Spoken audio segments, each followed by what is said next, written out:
Bonjour et bienvenue sur Radio CSort, votre rendez-vous quotidien avec l'actualité de la cybersécurité. Nous sommes le lundi 26 mai 2025, épisode 302, de retour en Île-de-France. J'espère que vous allez bien. Je suis Marc-Frédéric Gomez et au programme, la CVE 2025 41654, divulgation de processus via SNMP dans IBM AX. Un attaquant non authentifié peut accéder à des informations système via SNMP entraînant potentiellement un redémarrage par le watchdog.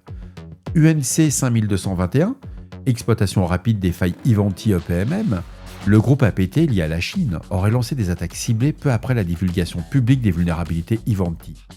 Le NIST, compromission via des vulnérabilités critiques. Bien entendu, vous retrouverez toutes les sources utilisées en description de cet épisode sur le site de radiocessort.org. Le NIST propose une nouvelle métrique nommée Likely Exploited Vulnerabilities, le LEV, destinée à estimer la probabilité qu'une vulnérabilité ait été exploitée dans le passé. Cette approche vise à combler le vide laissé entre les systèmes prédictifs comme l'EPSS, qui anticipe les exploitations futures, et les listes KEV comme celle de la CISA qui recense les cas confirmés. La métrique LEV repose sur les données historiques de l'EPSS, elle ne confirme pas l'exploitation d'une vulnérabilité, mais fournit une estimation statistique de cette probabilité. Elle est conçue pour compléter les outils existants et aider les organisations à prioriser le correctif des failles les plus dangereuses. Le document précise que seulement 5% des vulnérabilités sont exploitées en conditions réelles, alors que les entreprises n'en corrigent qu'en moyenne que 16% par mois.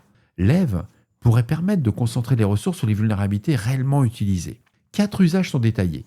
Estimer le nombre de vulnérabilités exploitées, vérifier l'exhaustivité des listes KEV, identifier les vulnérabilités critiques absentes de ces listes, corriger les lacunes de l'EPSS sur certaines failles déjà exploitées. Le code LEV est disponible il est disponible et il exploite les données publiques de l'EPSS, en particulier celles postérieures à mars 2023 avec la version 3. Les scores sont actualisables quotidiennement. Le NIST précise que la précision de LEV dépend fortement de la qualité des données EPSS et de certaines hypothèses statistiques. À ce stade, aucun jeu de données ne permet de valider la fiabilité des scores. C'est à étudier, j'ai trouvé ça passionnant, ça nous met monter en maturité, c'est plutôt pas mal. Un groupe APT lié à la Chine, identifié comme UNC 5221, exploite activement 2 vulnérabilités dans Ivanti Endpoint Manager Mobile, référencées comme la CVE 2025 4427 et la CVE 2025 4428. Ces failles ont été signalées par le CERT-EU. La CVE 2025 4427, notée 5.3 sur l'échelle CVSS, permet un contournement de l'authentification, alors que la CVE 2025 4428, notée 7.2 au niveau CVSS, permet l'exécution de code à distance. Ivanti a confirmé que leur combinaison autorise une exécution de code non authentifié. Les correctifs ont été publiés le 15 mai 2025, dans la date à laquelle l'exploitation est observée pour la première fois par Eclectic IQ. Les attaques ciblent des systèmes Ivanti EPMM exposés à l'Internet, dans des secteurs critiques comme la santé, les télécommunications, l'aéronautique, les administrations locales, la finance et la défense en Europe, en Amérique du Nord et en Asie-Pacifique. Les attaquants ont utilisé l'endpoint alors l'endpoint, c'est le /mif rs API v2 point d'interrogation format égal et la réflexion Java pour obtenir un shell distant. Établir un canal C2 et injecter des commandes à côté du serveur. Le malware Krusty Loader a été déployé à l'aide de Bucket S3 en téléchargeant une version chiffrée du backdoor sliver. Le déchiffrement s'est fait en mémoire via des clés AES intégrées. Ils ont comprimé la base MIFS d'Ivanti en exploitant les identifiants MySQL codés en dur. Bon, bref, lisez l'article si vous voulez en savoir un peu plus. Si vous avez de l'Ivanti EPMM patché, c'est vraiment la seule solution. Donc, on ne réfléchit pas. On patch son Ivanti.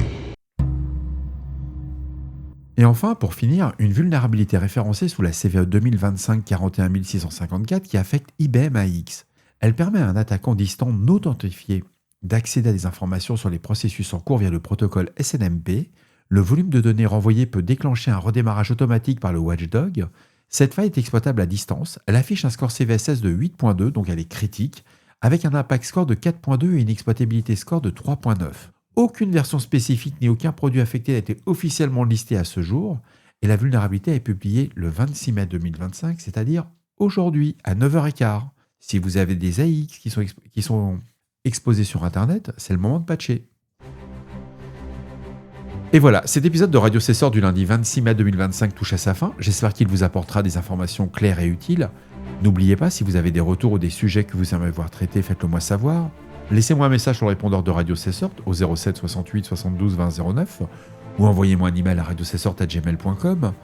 Si vous voulez soutenir le passage de Radio Cessort, mais pas que au format vidéo, la cagnotte est toujours ouverte. Elle finit à la fin de la semaine. Je compte sur vous. Il reste que 1000 € à trouver. Ça va être pas mal, on va être bon. Faites cramer la carte bleue.